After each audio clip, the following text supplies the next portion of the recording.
আজকে দেখলাম জনাব স্পিকার সাহেব তিনি স্পিকারের ব্যক্তিগত বক্তব্য পেশ করার সময় হযরত আবু বকর সিদ্দিক রাদিয়াল্লাহু তাআলা আনহুর কওলকে নকল করে বলছেন, আবু বকর রাদিয়াল্লাহু তাআলা আনহু বলেছেন যে আমাকে খলিফা বানানো হয়েছে মানে এটা নয় যে আমি তোমাদের সকলের মধ্যে শ্রেষ্ঠ, বরং তোমাদের মধ্যে আমার চেয়েও শ্রেষ্ঠ মানুষ আছে, অতএব আমার ভুল হতে পারে, ভুল হলে তোমরা আমাকে শুধরায় দেবে। স্পিকার সাহেব হযরত আবু বকর সিদ্দিক রাদিয়াল্লাহু তাআলা আনহুর কওলকে নকল করে তিনি বললেন, আমাকে স্পিকার বানানো হয়েছে, এই দায়িত্ব আমার ভুল হতে পারে, আপনারা আমাকে শুধরায় দেবেন। আলহামদুলিল্লাহ বলেন। আমার দিল তো ঠান্ডা হয়ে গেছে।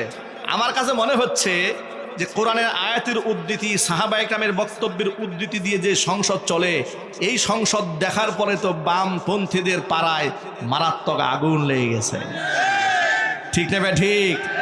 ওরা তো ইসলামটাকে মাইনাস করতে চেয়েছিল সব জায়গায়। এরা তাকায় দেখে, এখানে যেখানে তাকায় সেখানে ইসলাম, ইসলাম বাদ